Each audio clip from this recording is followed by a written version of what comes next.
Welcome to American Education FM, everybody. I'm Dr. Sean Brooks. Ladies and gentlemen, welcome back. This might be a long one, so let's see how this goes. If it gets a little too long, I'll cut it short and just save some of these stories for the next episode on Wednesday, but we'll see what happens here. First of all, over on my website, just to kind of do a couple of house cleaning things, I've got some documents over there that I've uploaded here recently that I think are kind of important. Let's see, over on the Government Documents tab, document number 51, and that huge list is a free PDF. It's about 7 pages long is all, and it's titled The CIA's Worldwide Kill Squads by a Roy Norton. This was unclassified in 2001. Again, if you're interested in giving that a read, it's quite a history lesson and terrifying, as one might imagine. Okay, the next one, Medical Documents tab. I've got a couple over here. The first one is vaccine injury lawyers. It is a giant list of state-by-state lawyers and law firms who apparently fight for the rights of the vaccine injured. Again, their names, addresses, phone numbers, all their contact information is there. Just to quickly read the introduction to it, it says United States Court of Federal Claims Vaccine Attorneys. And here's what it says. It says, this list represents attorneys who have expressed a willingness to accept vaccine injury cases and is offered as a convenient reference to pro se petitioners and potential petitioners in the program. Pro se petitioners and potential petitioners are not required, but are encouraged to retain an attorney, and if they choose to do so, they are not limited to the attorneys on this list. Attorneys on this list include those who have an active bar status in the United States Court of Federal Claims and who have had an active case before the court within the past 3 years. Attorneys on this list are not required to accept clients who contact them. The Office of Special Masters does not endorse representation by attorneys on this list, nor does the Office of Special Masters represent that the attorneys on this list are in good standing with each of the bars to which they have been admitted to practice, unquote. Point being, do your own homework, but you can certainly start with this list. Again, it's a jumping point. For anybody that you know that is damaged from any jab, you can certainly reach out to these individuals, again, under your specific state.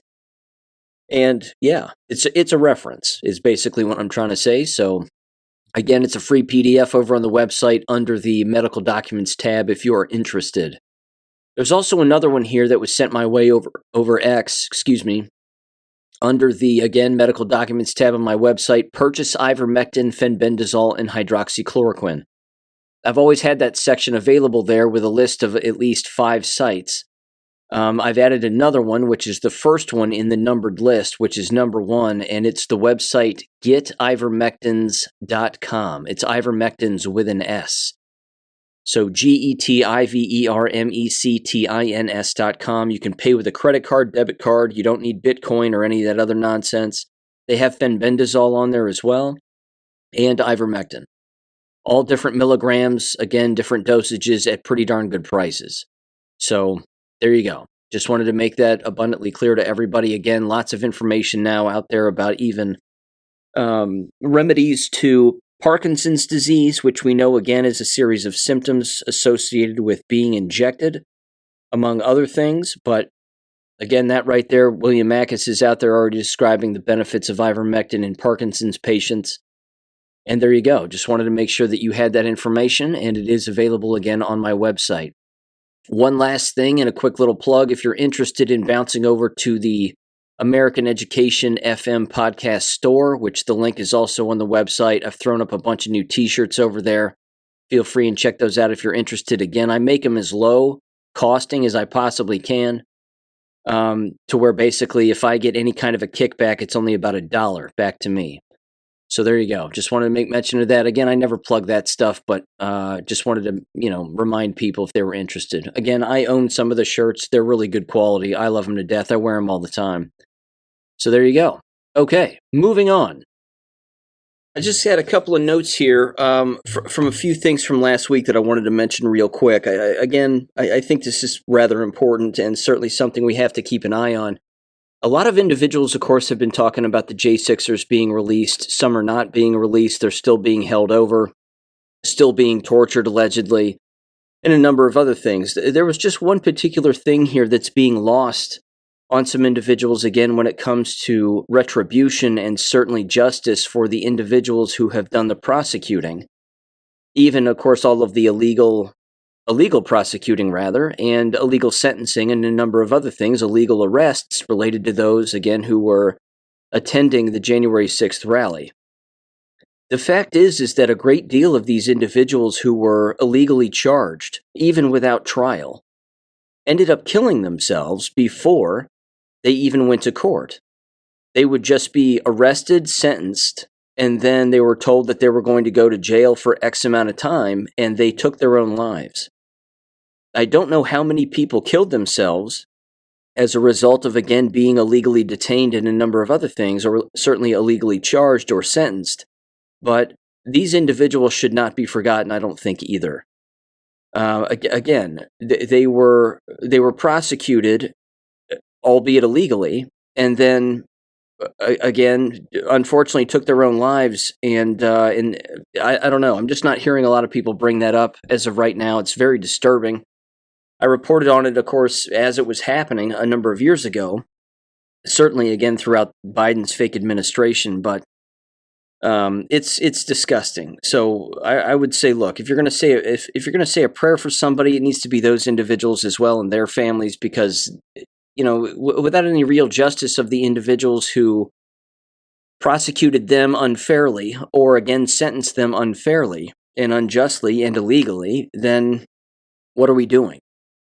I mean, we're just going to allow this to allegedly happen again in the future if these people also aren't brought to justice. And again, we're talking about lawyers, judges, prison guards, whoever it may be, law enforcement, you name it. These individuals, again, have to be rounded up and tried for what they did. So, yeah, that's my 2 cents. But I remember those individuals and certainly hearing of at least 3 of those names, and it's beyond awful. On that same wavelength, Tina Peters is still in jail, I believe, in a Colorado jail, again, as a result of hanging on to material that she was in possession of, which was her job when it came to fraudulent elections that were held in 2020. So she needs to be released, and she needs to be protected before she's released.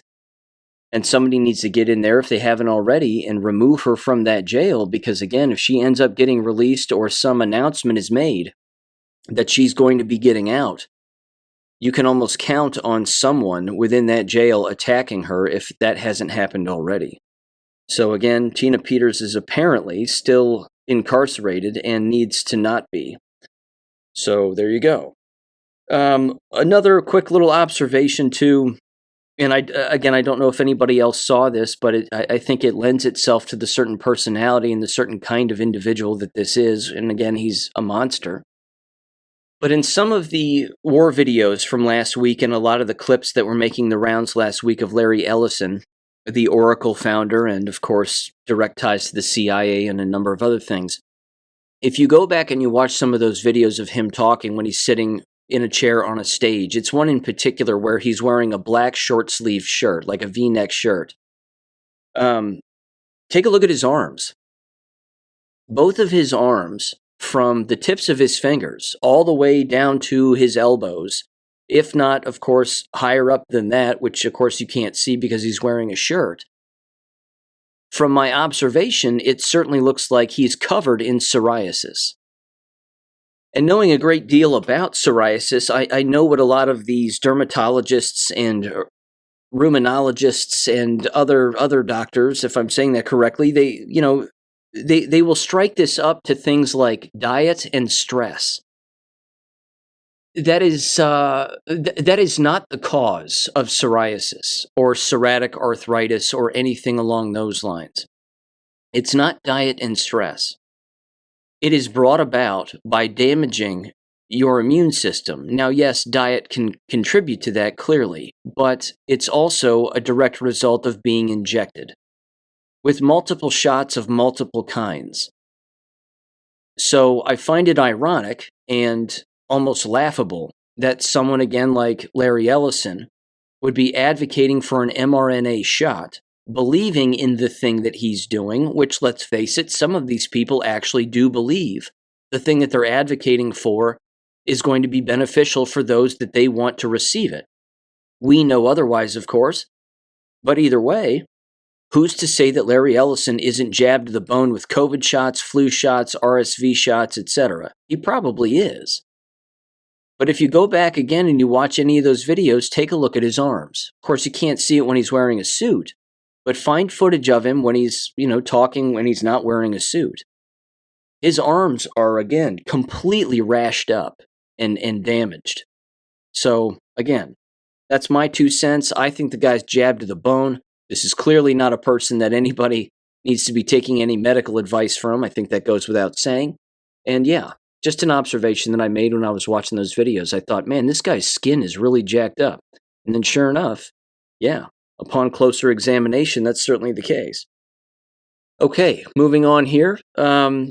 Again, one more geopolitical thing, which I think is terrible. And you've heard me say I think that this is terrible, and this is my stance on it.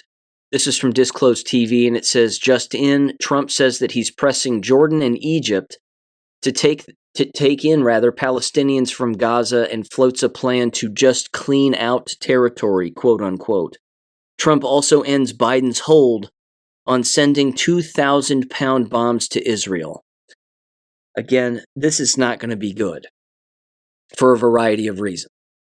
Again, I've seen a lot of historic takes when it comes to Palestinians. Again, even before it was referred to as Palestine, these are individuals who are made up of other Middle Easterners and Egyptians, and they made their way there again just through moving and war and a number of other things.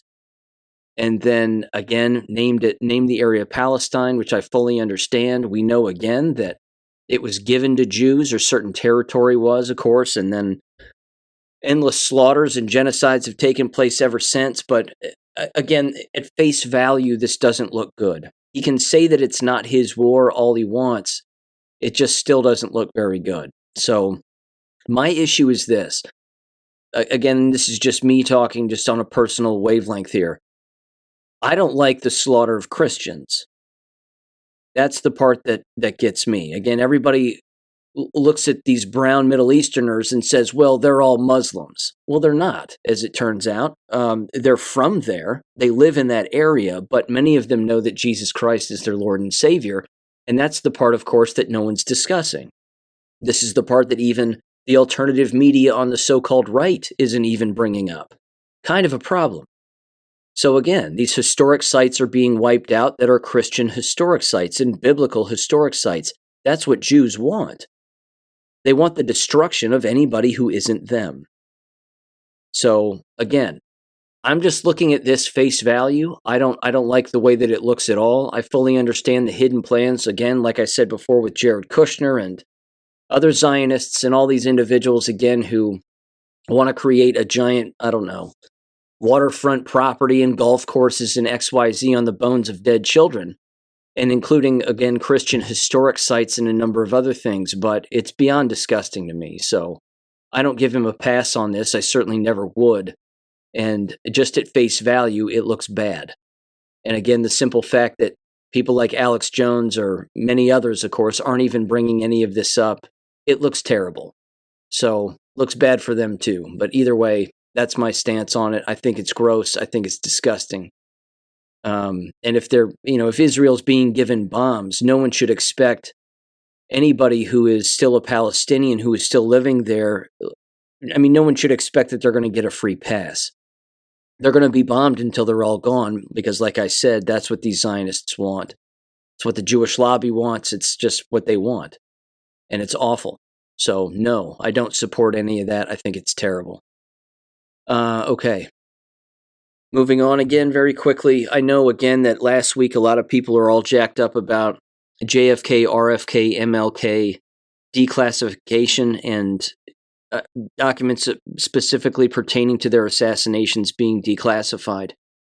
I'm not sure where to acquire those documents yet. I know a lot of people are pointing to the FBI records and the Vault website, vault.fbi.gov. There's already plenty of documentation over there regarding Martin Luther King Jr. and others. Specifically pertaining again to their assassinations of that, I don't know. But again, if anybody out there knows exactly where to get these new documents that are being released allegedly, then I would certainly like to know. I would also hope that these documents are not redacted in any way and that they actually reveal the individuals and the players involved. With that said, there's also the other angle of it's coming from the FBI or the CIA, so why should we trust it? Maybe it's a completely different narrative. Maybe it's just a retyped, re-scripted narrative. Again, what's interesting is you don't need these documents to really know the truth about any of it. We fully understand already that Zionists, Jews, the Israeli lobby, all of them, that these are the individuals who wanted them all dead for their own, again, money-making schemes and their control apparatus. We already know that. So, that's not new to us. It would be new to other individuals if, again, they read these documents or books that already exist about all of this. And, of course, the unreleased or the rather unclassified documents that already exist about all of this. All they have to do is just look into those and make some very basic connections because the dots are right next to each other. So it's not difficult to figure this out. Again, as I said in the last Substack article or a couple of Substacks ago regarding MLK, it's pretty clear, again, through other investigations that James Earl Ray was not the person who shot him. He, again, was just a hand-selected fall guy and that he wasn't even in Memphis, Tennessee at the time of the shooting. This was probably done by CIA that were actually there, local CIA agents, along with, again, local sheriff's department and whomever. But MLK, again, was a tool for everybody, and certainly for the FBI and the Jewish lobby. And again, it's unfortunate that people don't know that, but that's a fact. Again, RFK's wanting to take out the Jewish lobby as well, certainly for killing his brother. And again, making AIPAC register as a foreign entity and a foreign agent, of course. And of course, JFK wanted the exact same thing, and that's why he was killed. In combination, again, with our government, the CIA, the mob, and Zionists right here, again, on our own soil who are Jewish and control a great many things. So, yeah, this is new to people, which is unfortunate, but this information already exists even without those connections. My hope is that the scheme of all of this, if it's not a bad scheme, but a good scheme, is to expose the Jewish lobby by using the deaths of these three individuals to then go after the Jewish lobby. Again, that might be a stretch. It might be wishful thinking. It could be a lot of things. But it seems like an interesting approach is that you use these three individuals, again, who are past and have been assassinated, again, by those mafia entities. And then that's used to then go after those entities that still exist here in the United States and still seek influence over politicians and a number of other things. So I hope that happens in the future. Again, we can hope in one hand, shit in the other, and see which one fills up first. But I would like to see that be the case and be the approach. I think that would be an interesting way of going about it. Okay. With that said, there's also this. Again, a lot of geopolitical stuff moving around. I fully understand here. Apparently in Schenectady, New York, if I'm saying that correctly, there's going to be a large-scale FBI nuclear training exercise that's taking place between January 26th and the 31st. Again, it says a large-scale multi-agency nuclear incident training exercise will be taking place in the vicinity of Schenectady, New York, if I'm saying that right, and surrounding counties Albany and Saratoga. The training exercise will not pose any risk to any residents, and the public does not need to be alarmed by training-related activity. This is including the presence of military personnel and aircraft and people in protective equipment. Department of Defense, Department of Energy, National Nuclear Security Administration, the Federal Bureau of Investigation, Department of Homeland Security, etc., etc. It's an opportunity for participating entities to practice and enhance operational readiness and respond to the event of a nuclear incident in the United States or overseas. Okay. Interesting timing.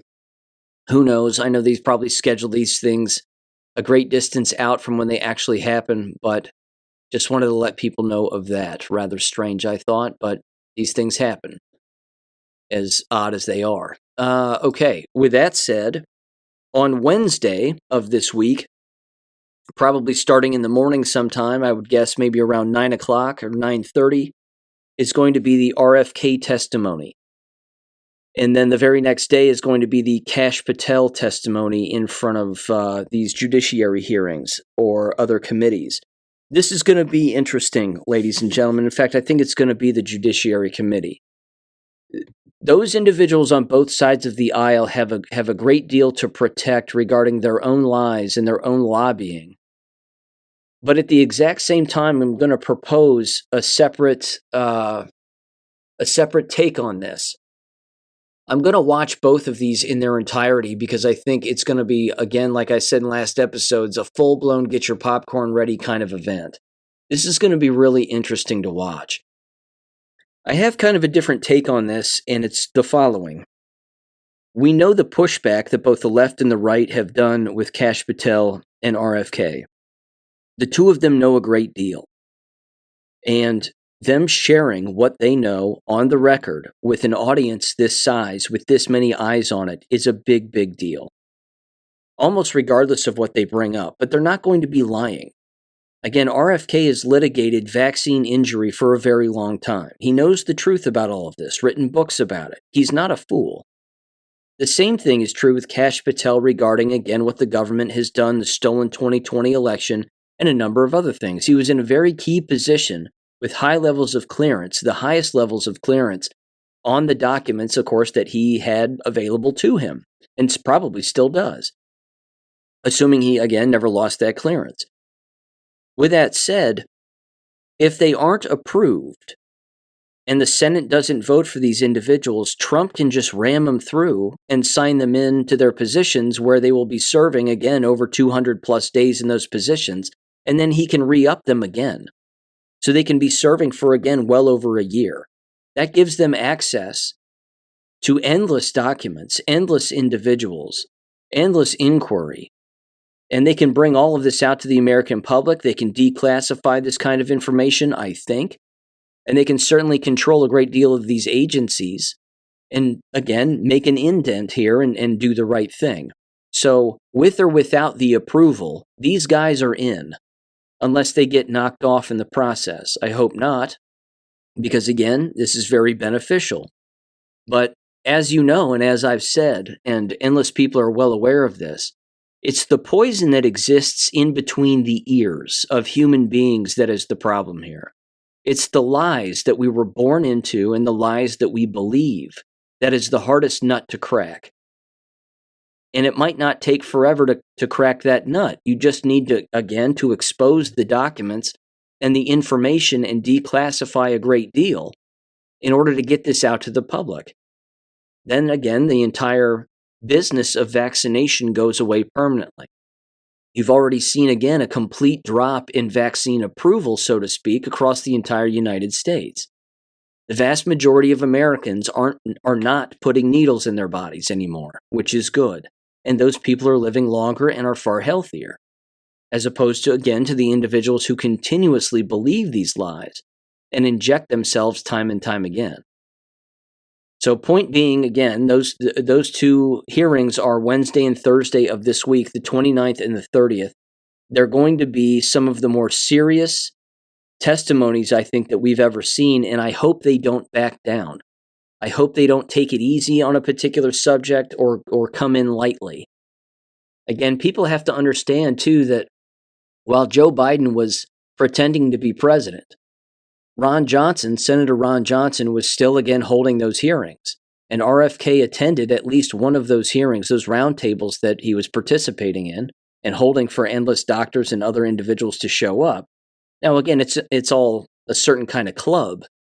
You know, they don't want individuals there who know that viruses aren't real.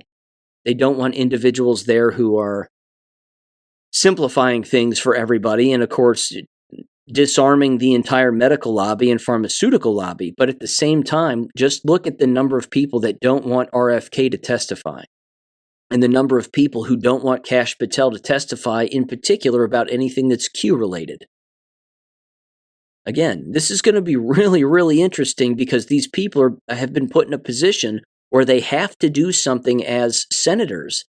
They have to say something, but it's almost not going to matter what they say. They're going to look stupid in the process. And this is a good thing. This is, again, I believe, one of the many exposure angles that is taking place here. Certainly from Donald Trump, individuals behind him, good guys behind the scenes and in the shadows. I don't think it's a bad thing. I think it's a very, very good thing. So, again, wanted to mention that. Keep people abreast of that. I think it's a good move. I think it's going to be very telling in the future here.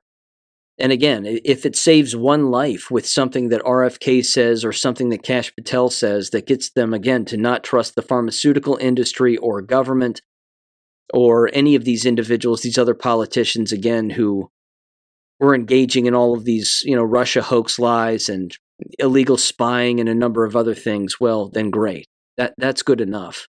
But Donald Trump can still appoint these people even without approval from the Judiciary Committee, because we know not a single Democrat is going to vote for them. And once it gets into the Senate, you can count on even more Republican senators not wanting to approve these people. The only way that they would is if their blackmailers if the strings to their own blackmailers were cut off and their blackmailing was removed in some form or fashion. And someone got to one of these senators who was going to vote no, and they say, we know why you're voting no. In particular, again, if they're Republican. And then they look at them and they say, we've eliminated your blackmailers. We know what you've done. Now you're on our side and we own you instead of them. Trust me, us owning you is better than you being owned by them. So now you're going to vote yes for these individuals. And then that person should breathe a sigh of relief, regardless of how heinous the crimes and that they've committed, and certainly the blackmail material that exists on them, which it exists on almost all of these people. And that right there, I think, is certainly a changing of the guard. The problem is that we have to get the Israeli lobby and the Jewish lobby out of Congress completely. That's really that's the poison that's almost in every single person's veins, and that has to stop eventually too. So who knows? Chipping away at this is an interesting thing to watch, but I think time will tell. Either way, I think those two hearings are going to be really interesting, and I'll just kind of leave it at that, but looking forward to it, to say the least. I wanted to bring this up too. As a matter of fact, it's kind of connected, and it certainly is a bit of a reminder, because this particular screenshot was making the rounds again on social media here this past week too. Had to do with who the Department of Homeland Security deemed to basically be a terrorist or a violent extremist, based on, again, their terminology. And this, again, popped up for the first time back during Biden's fake administration, where, again, they were highlighting individuals like us, of course, and then saying that we are the problem, which, of course, we would be, because we know exactly what they're doing and what they want to do to people. And the louder that we got, the more panicked they became. So I want to read through this very quickly. Again, it's titled at the top here, the DHS, Department of Homeland Security Office of Intelligence and Analysis. It says, quote, right-wing extremism report from March of 2009 with supplementary, quote, domestic extremism lexicon, April 9th, classifies individuals as extremists if they are identified with one or more of the following criteria among many others, each of which is described as violent. So this, of course, was during Barack Obama's time as well. First of all, it says military veterans. These are apparently domestic extremists. It says who have fought in foreign wars and are disgruntled about the takeover of the United States. And then it says, see Operation Vigilant Eagle. The next one is anti-war individuals or groups. Those are extremists apparently too, according to them. The next one is tax-resistant movement. Quote, groups or individuals who vehemently believe taxes violate their constitutional rights and that the 16th Amendment to the U.S. Constitution, which allowed Congress to levy taxes on income, was not properly ratified. Also, tax protest movement, tax freedom movement, anti-tax movement kinds of people, unquote. Well, yeah, of course. The next one is militia. Members oppose most federal and state laws, regulations, and authority, particularly firearms laws and regulations. Yeah. Alternative media, which provides interpretations of events and issues that differ radically from those presented in mass media outlets. The next one is opponents of open border policies, defined as highly critical of the U.S. government's response to illegal immigration and who opposes government programs that are designed to extend rights to illegal aliens, such as issuing driver's licenses or national identification cards and providing in-state tuition, medical benefits, or public education. Yeah.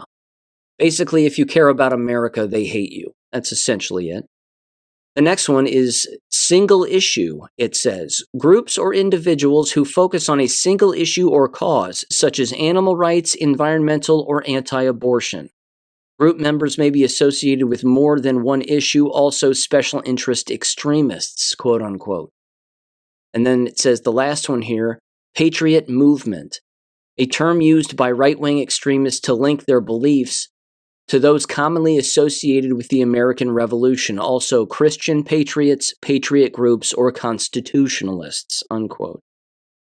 It says the DHS has established dozens of fusion centers in cities and states across the country to monitor domestic activity. Local, state, and federal agents from DHS, CIA, and DOJ share information concerning the activities of citizens. Activities monitored by fusion centers overlap with those stated in the DHS report lexicon above and further include the following, which tend to vary state by state. And there's 5 bullet points. It says frequent references to the Constitution. Again, this is what they're looking for. Support for third-party candidates, support for an audit of the Federal Reserve, opposition to carbon tax to be paid to the World Bank, and finally, opposition to the U.S. submission to the United Nations and or the World Health Organization. It says the FBI's InfraGard program. In addition to collecting data internally, FBI agents work within the private sector with businesses which report on citizens' suspicious activities. And then, of course, the U.S. Department of Defense current training manual as an anti-terrorism task force protection annual refresher training course from 2019. And it says advises personnel that political something, it's blocked out there, protected under the First Amendment is to be regarded as low-level terrorism.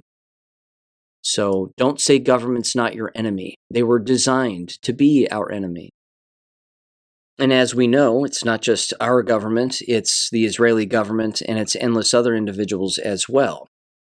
Again, with that said, this was from Zero Hedge in the middle of last week. It was titled, Israel Passes Thought Crime Law, Banning Doubts Over Official Narrative of October 7th Attack. Again, if you have to create laws where you seek to fine or imprison individuals who question the government's narrative over a particular event, it's a direct admission that they are lying about said event. And so they're trying to get you to not talk about it. This is not difficult. Again, they're lying about it. The October 7th attack was a complete lie. I'm not saying that innocent people didn't get killed. I'm simply saying Palestinians don't have Apache helicopters. And they don't fly around shooting Israelis and then saying it was Palestinians. Again, this is what the Jews were doing. They were shooting their own and killing their own, if they were even doing that. And then, of course, they were blaming Palestinians for it because you have to blame the enemy that you fund and prop up in the first place. And then that's it. It says the political reverberations of Israel's ceasefire agreement with Hamas continue to erode the foundation of the Netanyahu government, strengthened itself upon across the 15-month war. It says over the course of the conflict, Netanyahu's regime took unprecedented measures to consolidate power in the office of prime minister under the justification that the war constituted a state of emergency that required effectively dictatorial powers. It says with the war at least momentarily at a pause, which it's not, It says the iron-fisted grasp Netanyahu held over Israel has started to slip away. It says the rapid deterioration of support for Netanyahu has led to the prime minister taking increasingly desperate measures to preserve his future. Again, he's being investigated by the international court and his own people in his own country. They don't like him because, of course, he's a Zionist and he's the worst.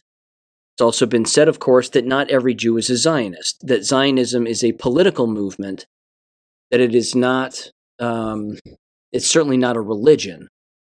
Again, among people like Netanyahu, Satanism is their religion. But let me read this very quickly. This is a well put together meme that was making the rounds the other day. I put it on my X account and Gab as well a couple weeks back. At the top it says, Khazaria is their nationality. Zionism is their political ideology. Communism is their rule of law, and Satanism is their religion. It says the Bolsheviks were actually created and deployed by the Khazarian mafia as the essential part of their long-planned revenge on the Russian Tsar and the innocent Russian people for breaking up Khazaria in about 1000 AD for its repeated robbery, murder, and identity theft of travelers from countries surrounding Khazaria, which is now referred to as Ukraine.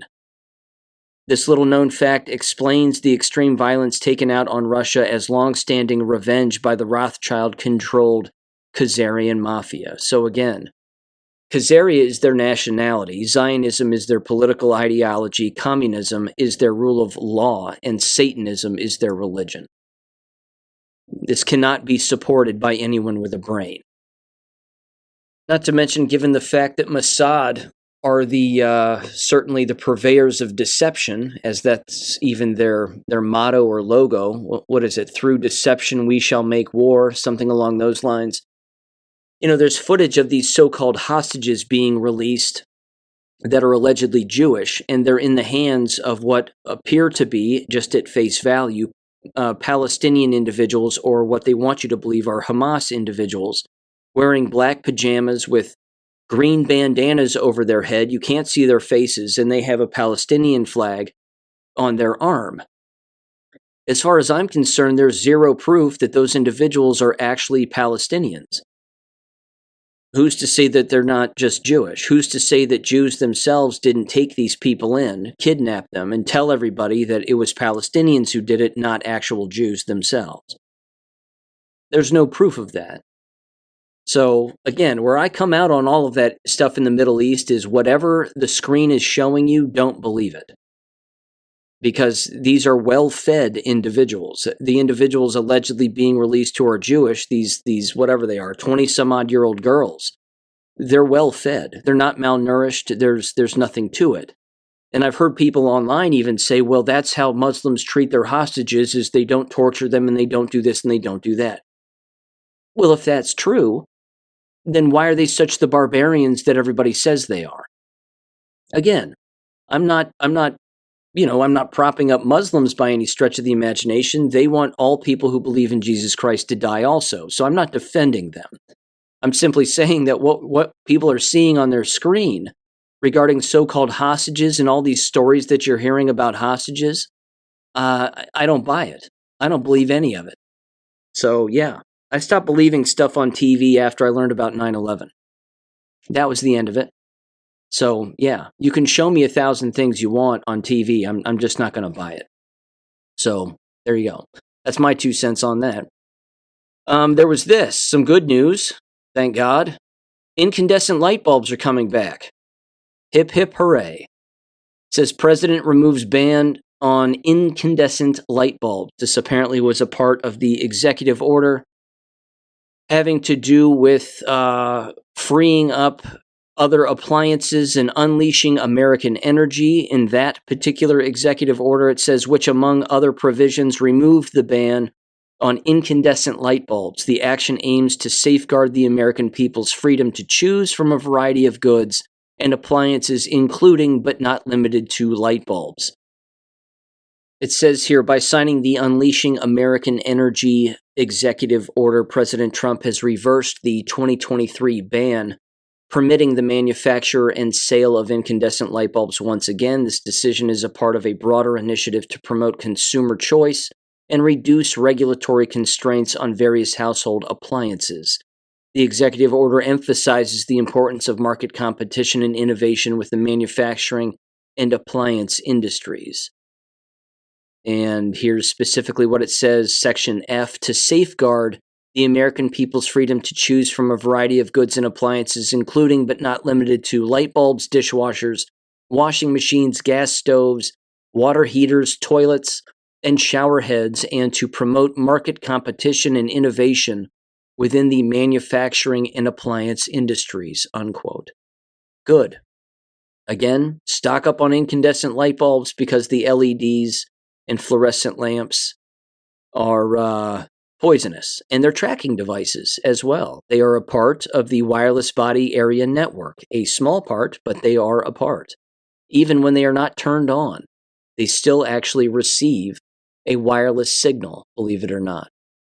Okay, on to education things, and holy Lord, is it coming true? I said it here, and you knew it. You knew it was going to happen. These DEI individuals were going to dig in like ticks, and they certainly are. So plenty of, again, these DEI programs across the nation are remaining. They're being given different names. The people who hold the positions are being given different titles, and that continues to be a thing. As far as deportations are concerned, that also continues to be a thing, where individuals, again, are, well, certainly the ones who work within these buildings, and school buildings more specifically, and of course district offices, they're putting out endless memos, certainly in the bigger school districts, in more illegal areas and urban settings, telling everybody, again, to not comply with ICE. To basically say we don't have illegal students here, or to lie to ICE and say that there's no, again, illegal individuals who have made their way into a classroom by one means or another. Even though it's lawful, it still doesn't matter. Deporting them takes precedent because they're here illegally. So if an order has been signed to remove them, then they have to be removed, which means if you're getting in the way of any of that, you're obstructing justice, and those people should be arrested also. I would love to have school officials get arrested for this. I would love to see that happen. Again, they're so crazed about it right now in trying to protect these illegals, and even their parents themselves, their students' parents, and even, again, some employees, because why wouldn't they hire illegal aliens as their own employees? They certainly would, and they certainly are. But again, for these school officials to get in the way and then become arrested, and then those stories end up going everywhere where school officials are being arrested for obstructing justice, well, this is perfect. Because, again, that'll make the rounds. Numerous school districts will then know that there's nothing that they can do, so it's a face a jail thing or give them up. And they'd better give them up. So this has to be an ongoing thing. You can expect this to be an ongoing thing. Again, you heard me say it back when colleges and universities were removing these DEI programs and the gender studies and sexuality studies and all that other stuff. You can remove the title of the person, and you can remove the major course or minor course of study, but you can't get rid of the ideology. The ideology is really the poison. And that's the poison that was injected into people's minds, and they believed it, which means now that the walls of that foundation are crumbling to the ground because they were all made on a house of cards. These individuals are still going to behave as if the thing that they believe is logical, when clearly we know that it isn't. And unfortunately, again, they're referencing the Supreme Court case, which they've never done before because they didn't even know it existed. Plyler versus Doe, having to do again with how even illegal aliens are allowed to have a free education. Well, that's true. But that's assuming, again, that, say, for example, I mean, it was written a long time ago, so it doesn't necessarily apply given the other laws that have been put into place, again, like anchor babies and DACA and all that other nonsense. I mean, Plyler versus Doe was before all of that. But again, all of that is null and void, because ultimately, if these individuals' families are illegal, well, you can't leave the children here then either. And the schools cannot become some safe haven for illegal aliens. Which, by the way, just as a quick little side note, I put this out on social media too. You can see the parallels between the past and the present on a constant basis if you know what you're looking at. And let me give you again a quick historic example, and I've mentioned this person before. This individual, again, a German theologian, so to speak, by the name of Dietrich Bonhoeffer. Bonhoeffer was a liberal by our stance today, and he exemplified what you actually saw in the Episcopal Church in Washington, D.C., when Donald Trump was there with his family, being lectured by the Reverend Marianne Edgar Budd, or Buddy, however you say her last name. She, again, is a perfect spitting image of Dietrich Bonhoeffer. That's where the behavior comes from. Bonhoeffer was not one who believed that the Bible was universal and should be used by everybody because Jesus Christ is the Lord and Savior. He thought that it should be interpreted by different people in different geographic areas for different things altogether. Again, he was the embodiment of what we see here today. And of course, because he kept communists in his church who were scheming against Adolf Hitler, he of course was arrested and then executed as a result of, again, being a traitor, and rightfully so. So Angel Studios, the same studio that put out the Sound of Freedom movie with Jim Caviezel, they made, of course, a movie about Dietrich Bonhoeffer to basically make it look as if Dietrich Bonhoeffer was some kind of a hero. He wasn't. And Angel Studios is not a conservative group. They're Jewish. So again, I want people to understand the parallel between that, because it's a rather important, it's an important thing to understand, is that the people who believed what Bonhoeffer believed back in the day still exist today. That's why you see the erosion of the church the way that it is. So again, Donald Trump and his family being lectured about LGBT this and trannies that and whatever else. It's just a separate dimension of communism that exists within the church. And then you have individuals, again, who are seemingly not communists, hopefully, being lectured by a communist bishop who happens to be a gay female or a reverend. And yeah, it's beyond disgusting. So what I'll probably do is put together a quick little Substack describing Bonhoeffer more specifically, and then, of course, making the direct connection to this lady as well.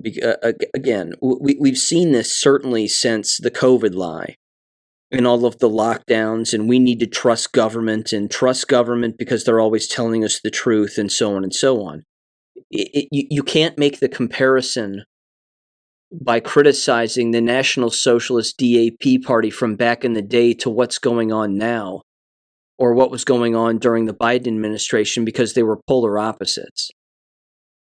Again, you had churches, as I've said before, and as you know, you had churches, again, during the COVID lie, taking the stance of government and every three-letter agency, no matter what, to the detriment of a free-living and free-wanting people to exercise their own rights, and they couldn't do it. They were actually supporting communism and Marxism with government, because that's what the government is and was. And then, who was left? The only people that were left were the Americans who weren't brainwashed enough to follow along with all of it. So again, the parallels are endless, and it's not that history repeats itself, as I've said before, it's that behaviors repeat themselves. And when people believe the behaviors of other people from the past, well then it's not going to matter the timeline. You're still going to have people repeating those past behaviors, and then it's just going to show itself again. But this is why the Jewish lobby, again, tries to control the old narratives and history so that they can rewrite it any way that they want to trick people into believing that the thing that they're seeing now is the first time it's ever happened. and it isn't. And then, of course, they try to control the narrative of the current stance or the latest thing that happens to be making its way on the news. And then that's the end of that. And then they control both the, beginning, middle, and end, at least so they think. But yeah, behaviors repeat themselves. It's not that history does.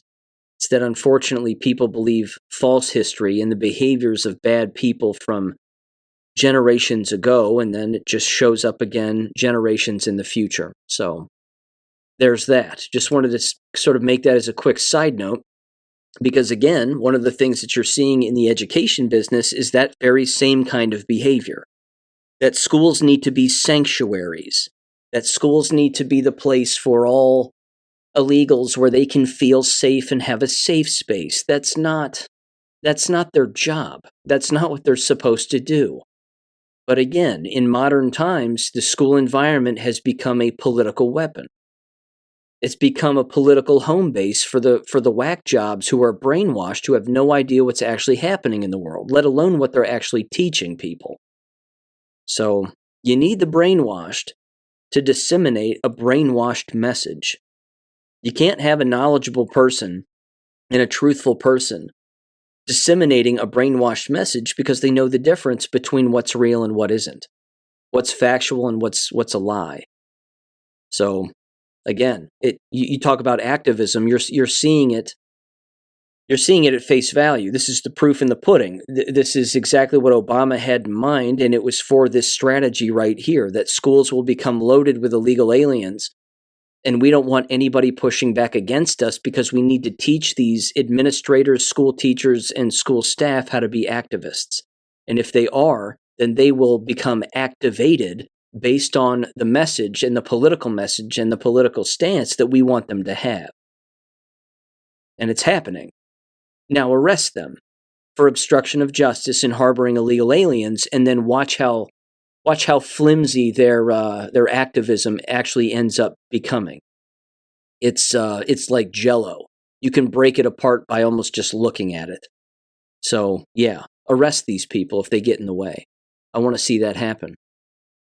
Let's see here. Along those same lines, again, there's this, which is coming from the Department of Education, and certainly the outgoing director of that, who is an absolute abomination. And it's going to be interesting again with Linda McMahon's testimony, assuming that will take place if it does.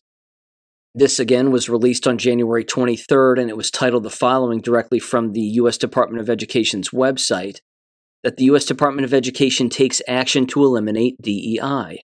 It's rather brief here. Let me read through this very quickly. It says, the U.S. Department of Education has taken action to eliminate harmful diversity, equity, and inclusion initiatives, including references to them in public-facing communication channels as its associated workforce. Like I've said before, when school districts openly say that they're interested in hiring people of color. That's discriminatory. That's against the law. Violates the Civil Rights Act, along with endless other laws. But they were doing it because, they got a memo or an email that said, this is how you should word it. Amazing. It says these actions are in line with President Trump's ongoing commitment to end illegal discrimination and wasteful spending across the federal government. They are the first step in reorienting the agency toward prioritizing meaningful learning ahead of divisive ideology in our schools. It says, following President Trump's recent executive orders and initial guidance from the Office of Personnel Management, the department removed or archived hundreds of guidance documents, reports, and training materials that include mentions of DEI from its outward-facing communications channels. The department also put employees charged with leading DEI initiatives on paid administrative leave. Good. They were making way too much money. I mean, it was a position that shouldn't have even existed, let alone the money. But my God, talk about robbing the place. It says these review efforts will continue as the department works to end discrimination based on race and the use of harmful race stereotypes both within the agency and throughout America's education system. Notable actions the department has taken include dissolution of the department's Diversity and Inclusion Council, effective immediately. It says the background is Diversity and Inclusion Council was established following Executive Order 13583 under then-President Obama. President Trump has rescinded the executive order that guide the council and issued a new executive order, ending radical and wasteful government DEI programs and preferencing, unquote. That terminates groups like the Diversity and Inclusion Council. It says DEI documents issued and related actions taken by the council have been withdrawn. There's other bullet points here, such as the dissolution of the Employment, Engagement, Diversity, Equity, Inclusion, Accessibility Council. Good God. EEDIAC, what a waste. Within the Office of Civil Rights. The irony. Effective immediately and pursuant to President Trump's executive order ending radical and wasteful government DEI programs and preferencing. Next bullet point, cancellation of the ongoing DEI training and service contracts, which total over $2.6 million. The next one, withdrawal of the Education's Equity Action Plan. Placement of career department staff tasked with implementing the previous administration's DEI initiatives on paid administrative leave. And finally, identification for removal of over 200 web pages from the department's website that house DEI resources and encourage schools and institutions of higher education to promote or endorse harmful ideological programs.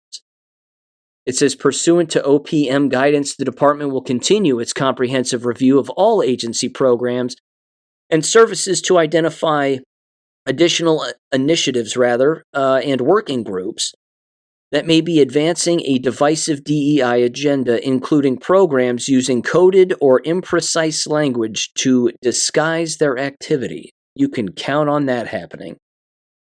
And a careful review of all public sites and media channels for DEI language and resources will also continue, unquote.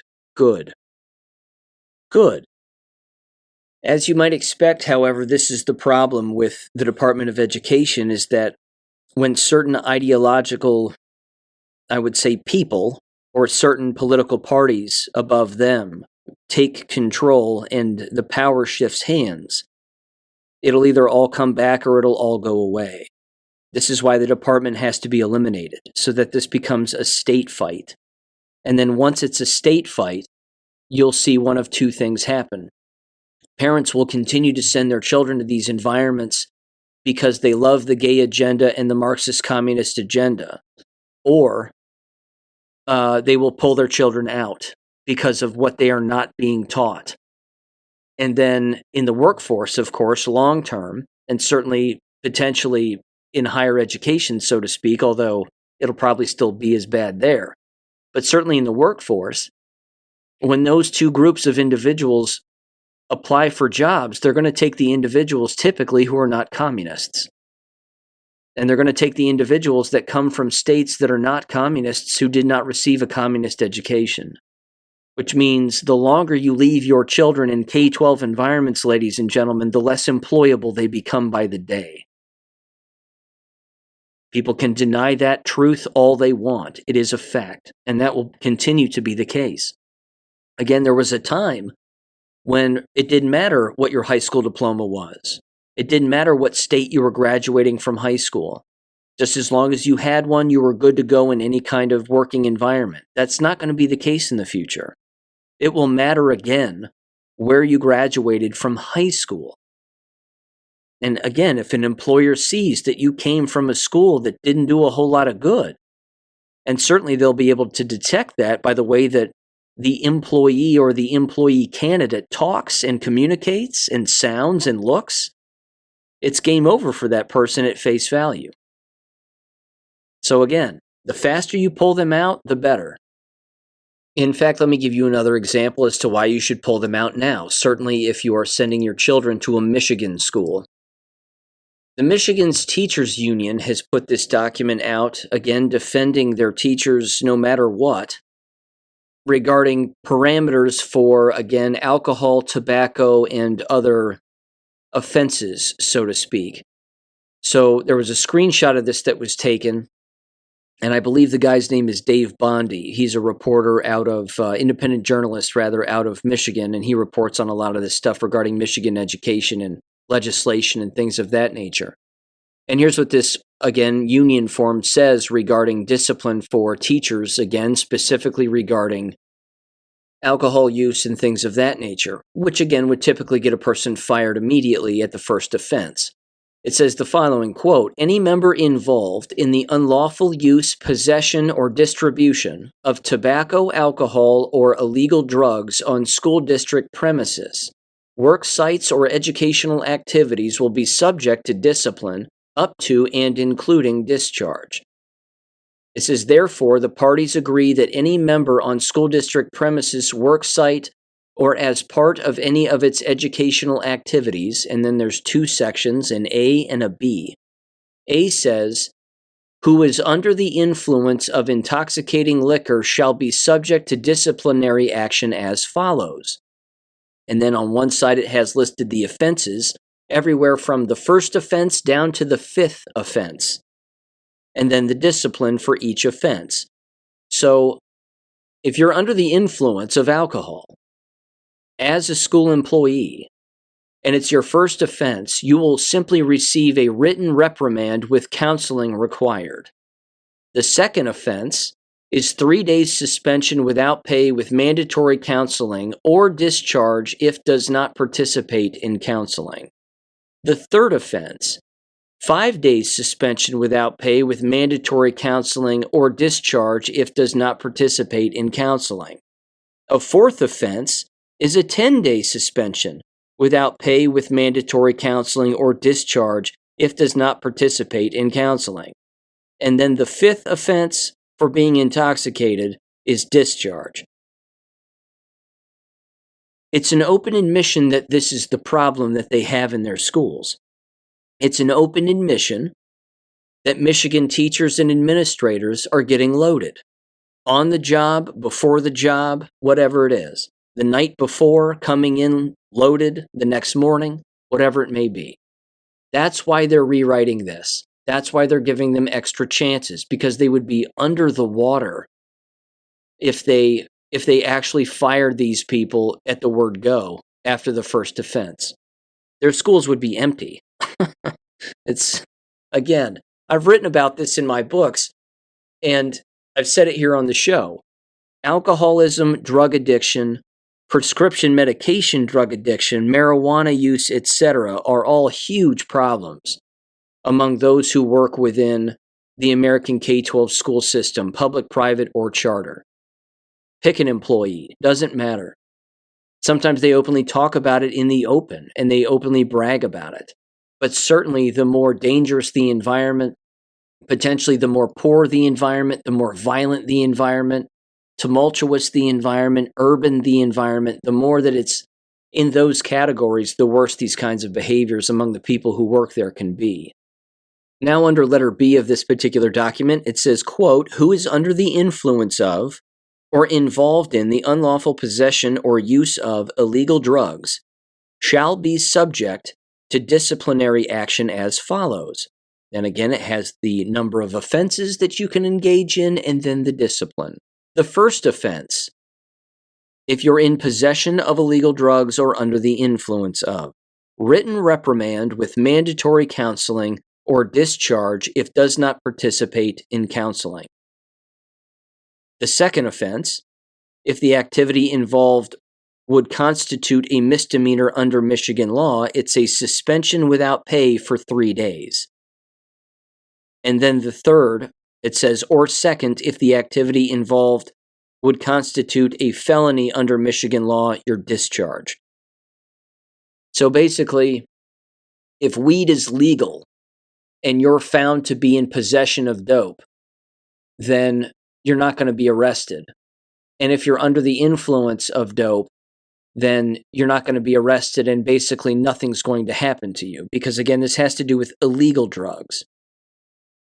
So if weed's illegal in Michigan, which I'm assuming it is, then you can be higher than a hippie on a helicopter and be a school teacher, smell like dope all day long, and there's nothing they can do about it. But if you have crack rock on you, well then don't worry. If it's your first offense, you'll get a slap on the wrist. But then again, if it's a felony, which it probably would be, you would be discharged.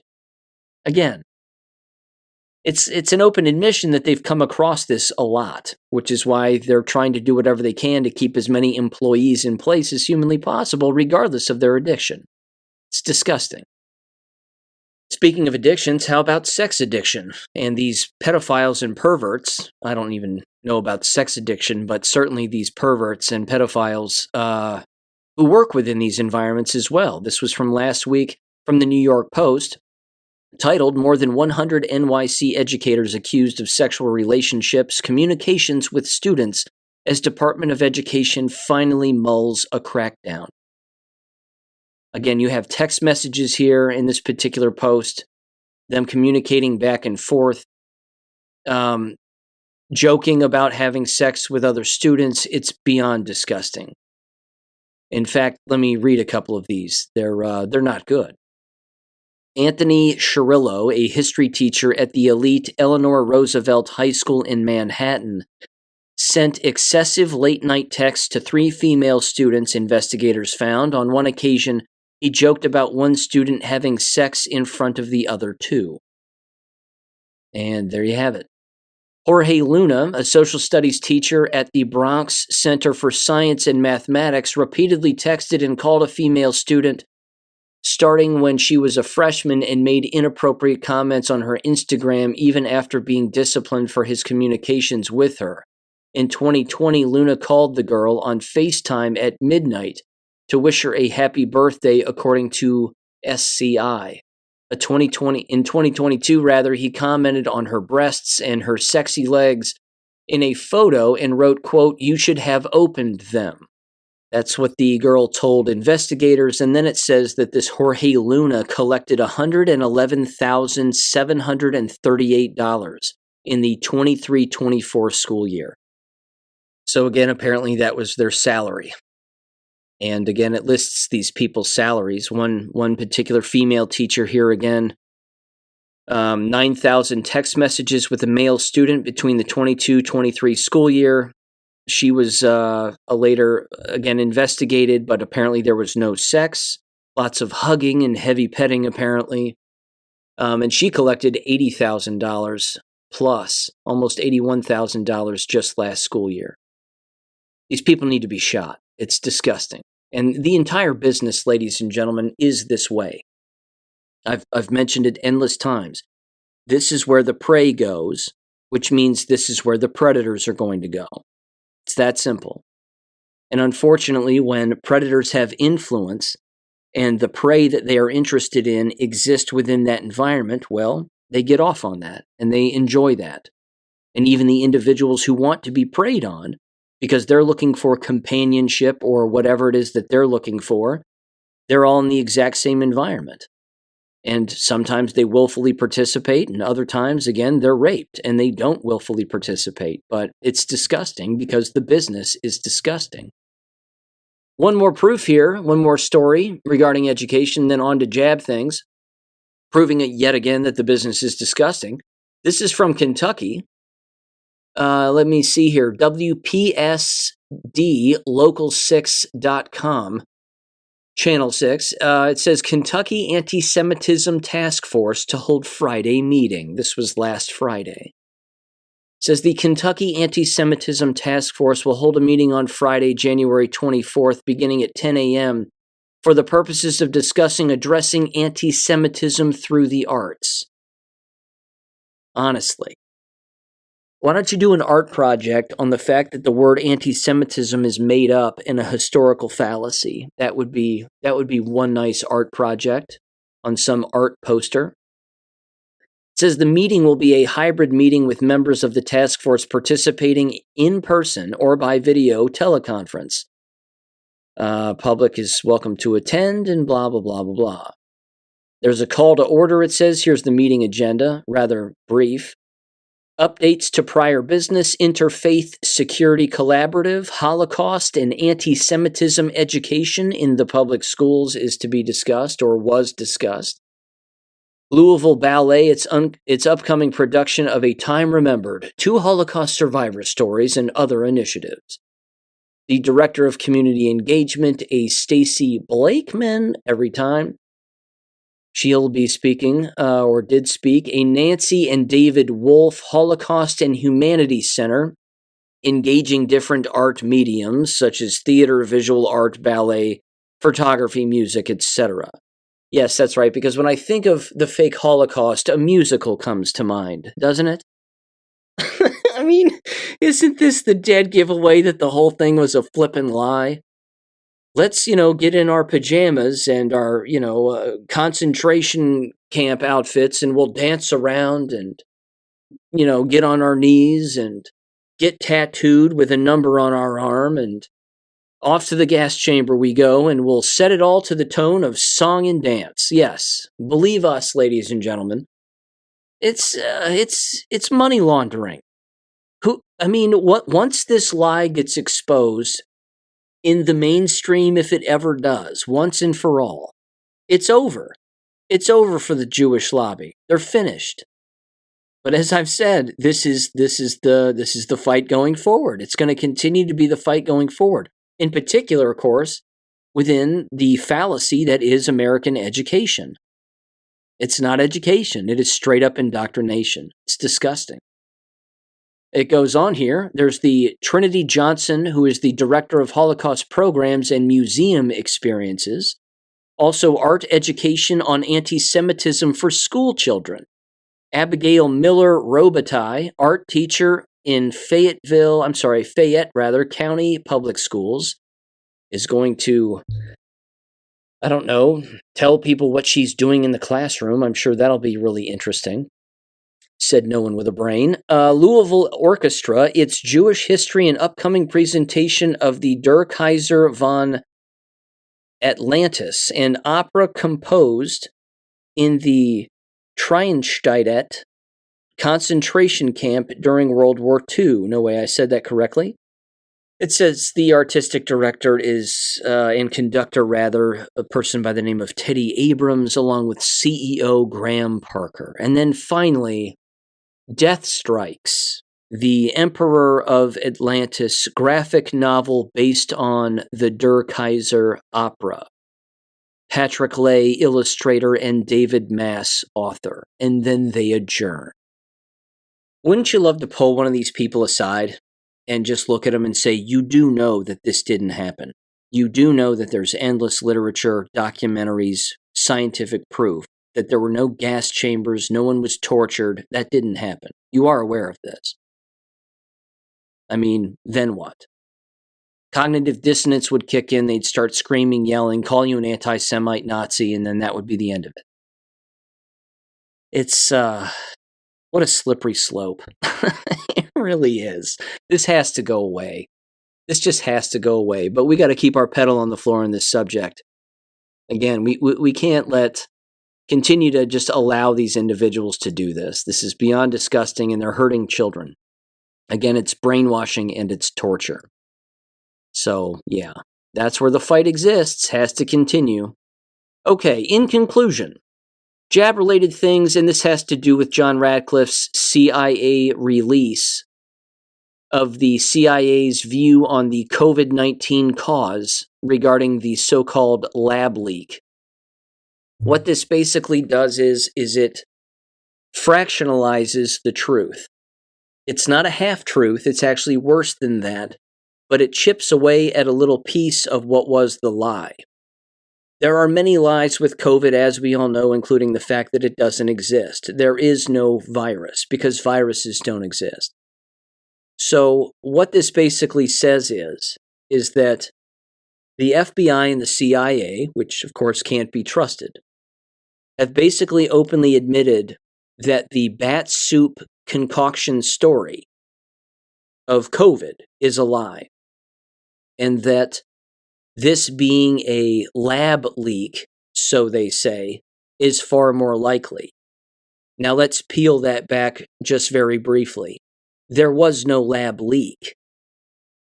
There was a manufactured biological weapon created in numerous biolabs, including in the United States and Ukraine, certainly other parts of Europe, and certainly Wuhan, China. And then it was tampered with through gain of function to increase its transmissibility via electromagnetism from those who received injections in 2019 and 2020 to those who did not. That's the truth behind the matter. So it's not we opened a window in a lab in Wuhan and it snuck out the window, floated around in the air, found its way on an airplane and made people sick. That's as stupid as Saudis on a plane with box cutters on 9/11. It's that dumb. It's a interesting fairy tale and people would believe it, but that's not the truth.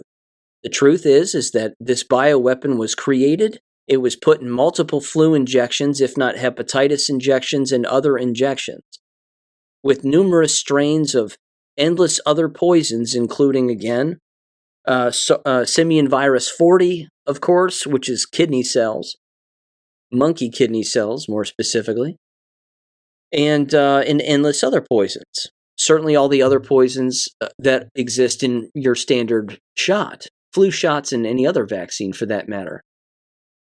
But that's why, again, people were getting sick at the tail end of 2019 and saying, as the COVID lies story was coming out, they were saying, oh, I've had the flu in the past, even though the flu doesn't exist, so joke's on them. But again, they were openly admitting this, saying that it was way worse than the flu. I was out for like 2 weeks, lost my sense of taste, lost my sense of smell, ringing in my ears, vertigo, the whole thing. I mean, they're running down this huge, massive list, and they're going, well, that's why COVID's real. It's in the air. No, it's not. It was in the first round of shots you took back in 2019. And then it was any shot you took in 2020. And then the tail end of 2020, of course, the rollout of the actual COVID shots, quote unquote, bioweapon. That was the real deal also. And then 2021, and now we're all living in hell. Now the people, anyway, who took the shots certainly are, and the people, again, who are being shed on are feeling the impact of this also. But again, this CIA story is a CIA story. It at least chops down one of the fake branches, which was, or I should say one of the roots, which was that it was some bat soup nonsense. At least that root has been pulled out of the ground. But even so, the rest of the roots are still there, which means the fairy tale is going to continue to grow until the entire thing is uprooted.